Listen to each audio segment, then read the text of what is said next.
Hello everyone and welcome to Captain's Videoweblog. We are Saturday, January the 14th, 2017, and I did a little blunder when picking up one of the series I'm following this season.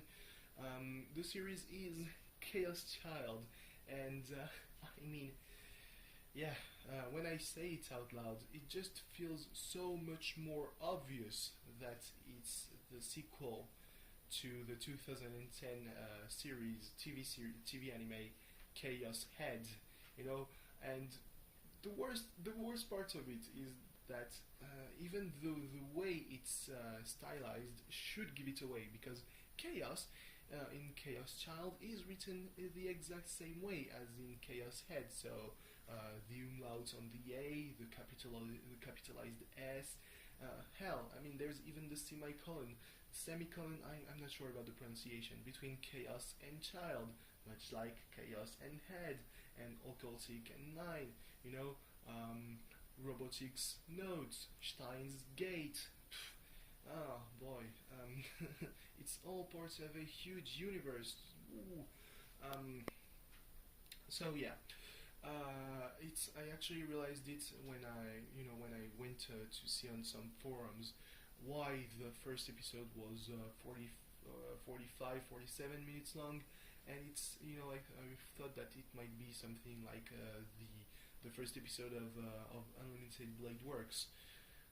But no, it's not that. It's actually that they did a recap of the events of Chaos Head, because I mean, let's be honest, the anime aired 6.5 years ago, um, and therefore our memories of that might not be exactly clear.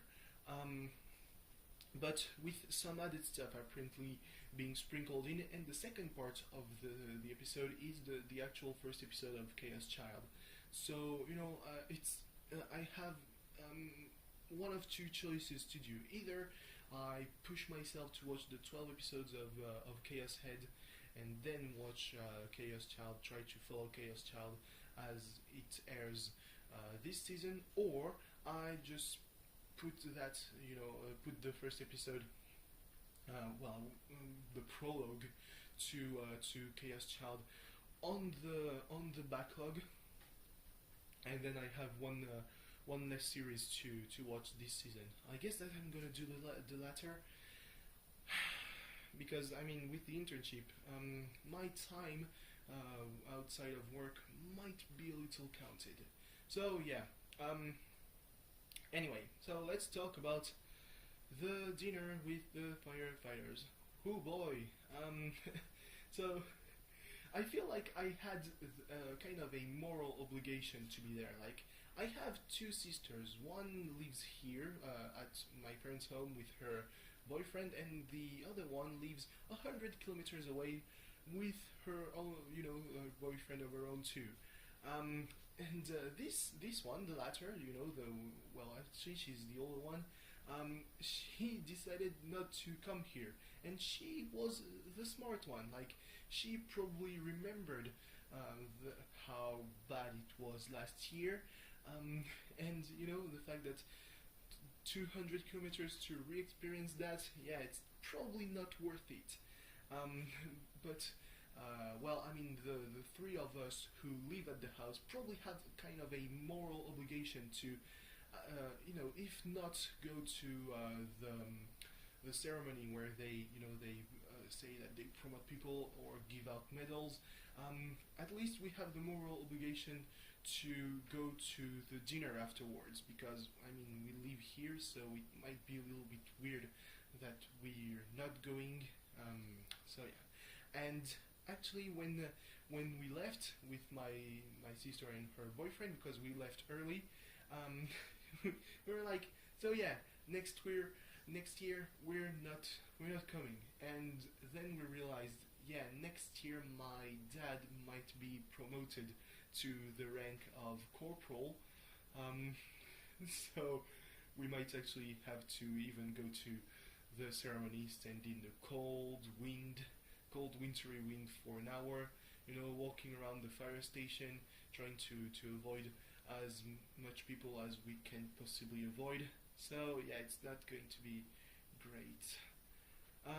Honestly, though, I was not expecting the entertainment part of the dinner to to just being able to compete with last year's entertainment on just how bad it was, because last year was pretty bad. They had a DJ who wasn't actually a DJ; was just a friend of one of the firefighters.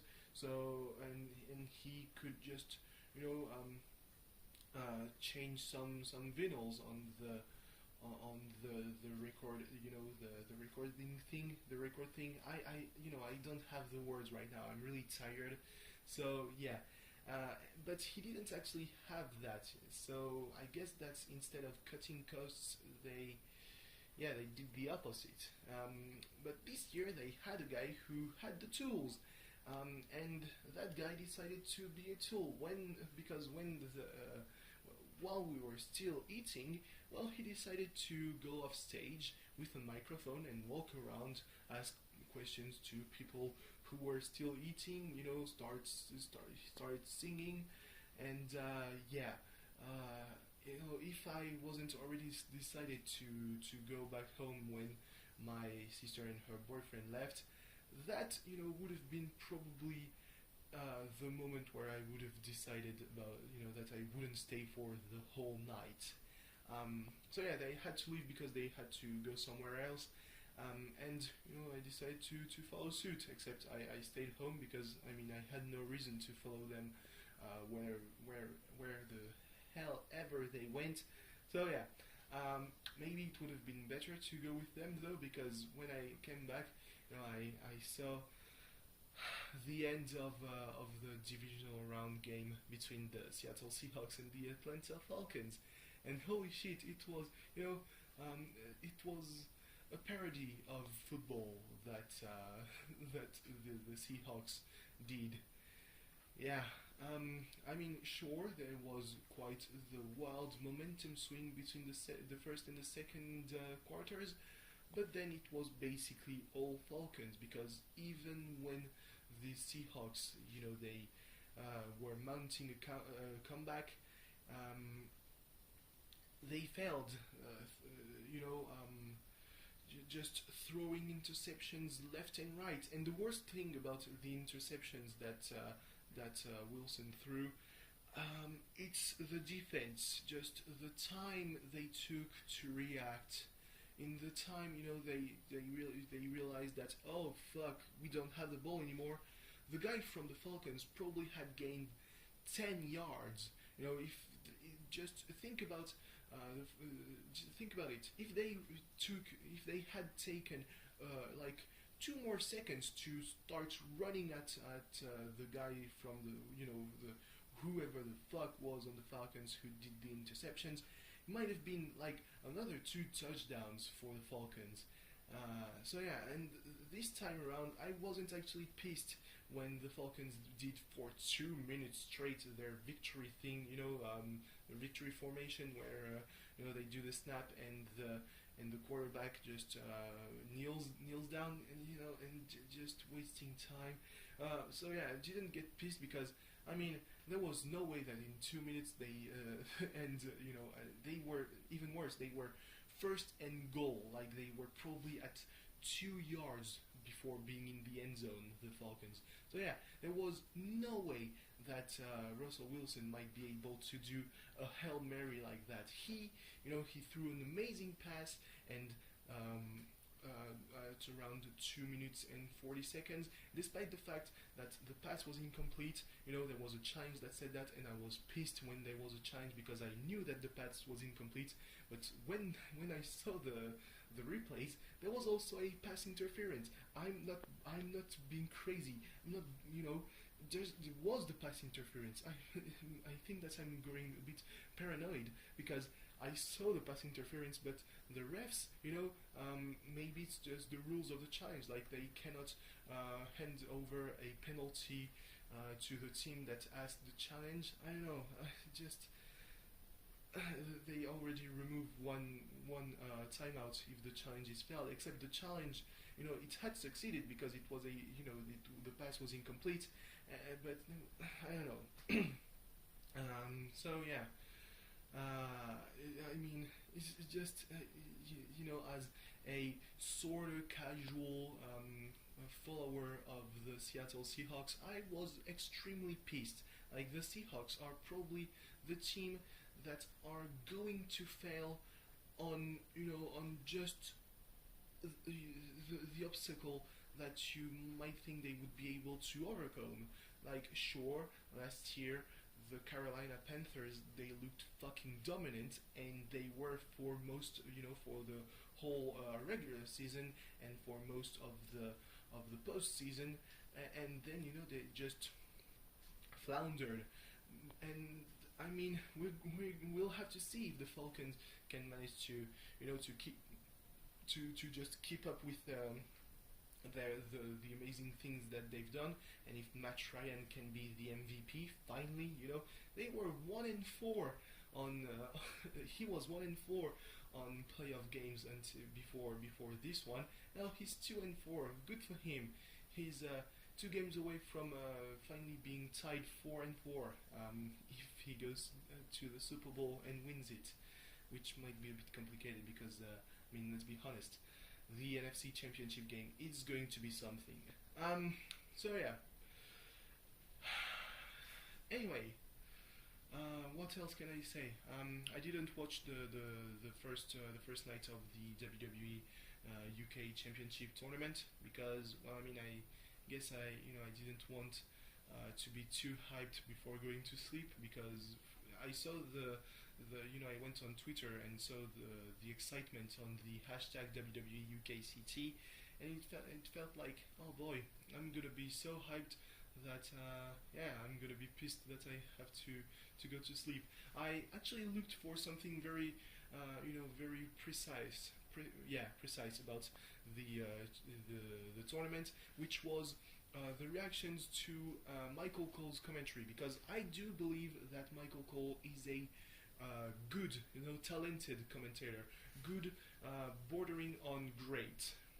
That's what I believe, because I mean, if you look at his top regular stuff, that he did on a regular basis, I would say that the top of his game was SmackDown around 2003, when he was commentating with Taz, but he was commentating SmackDown that had as a lead writer Paul Heyman, and it was pretty fucking good.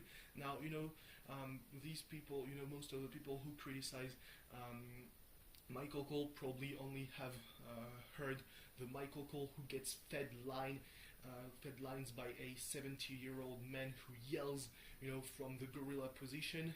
I'm talking about Vince McMahon here, and it just pains me because, well, I mean, no, it wasn't much. There was much more recent stuff with the Beast in the East. You have Michael Cole and Baron Saxton at the top of their game, and if you listen to that, you wouldn't have been pissed that he was going to be the guy announcing, calling the tournament with Nigel McGuinness. Hell, just think about the fact that he produces the commentary on NXT. So Triple H, who is the mastermind, I would say, behind the UKCT, was going to choose him anyway, and I'm like, it just makes sense. Michael Cole was producing Mauro Ranallo's early SmackDown commentary, probably still does, I don't know. So yeah, just get a grip. So anyway, thanks for watching. See you tomorrow. Bye bye. Tomorrow, Marseille versus Monaco, the UKCT. Oh boy, it's going to be stacked. Bye.